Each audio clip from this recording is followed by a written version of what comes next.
Hi అండి, ఎలా ఉన్నారు అందరూ? ఈరోజు నేను అసలు కథలు ఎందుకు చెప్దాం అనుకుంటున్నానో మీకు చెప్తాను.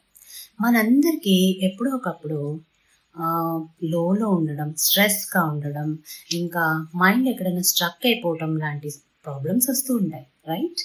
అయితే అలాంటప్పుడు మనకి ఏదైనా మంచి మాటలు విన్నా, ఏదైనా మంచి కొటేషన్స్ చూసినా మైండ్ కొంచెం రిలాక్స్ అయ్యి సిచ్యువేషన్ కొంచెం ఈజీగా కనిపిస్తుంది.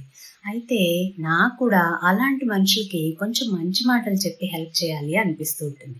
కానీ అలాంటి సిచ్యువేషన్‌లో ఉన్నప్పుడు మన మాటలు వాళ్ళకి కనెక్ట్ అవ్వకపోవచ్చు. ఇంకా మేబీ అది సూక్తిలా కూడా అనిపించొచ్చు. అందుకే చిన్న స్టోరీలా చెప్పామనుకోండి, కనెక్ట్ అయ్యే ఛాన్సెస్ ఉన్నాయి. ఇంకా ఆ స్టోరీ అది వాళ్ళకి తెలిసిన స్టోరీ అయినా సరే, ఆహ్, వాళ్ళ సిచ్యువేషన్ కనుక సింక్ అయిందనుకోండి, వాళ్ళు మళ్ళీ కనెక్ట్ అయ్యే ఛాన్స్ ఉంది. అదే పవర్ ఆఫ్ స్టోరీస్. మనం చిన్నప్పటి నుంచి ఎన్ని సార్లు స్టోరీస్ వినుంటాం చెప్పండి. విన్నదే మళ్ళీ వినుంటాం కదా! మన అమ్మమ్మల కాలం నుంచి ఉన్న స్టోరీస్ కూడా ఇప్పుడు ట్రెండ్‌లో ఉండడానికి సీక్రెట్ అదేనేమో!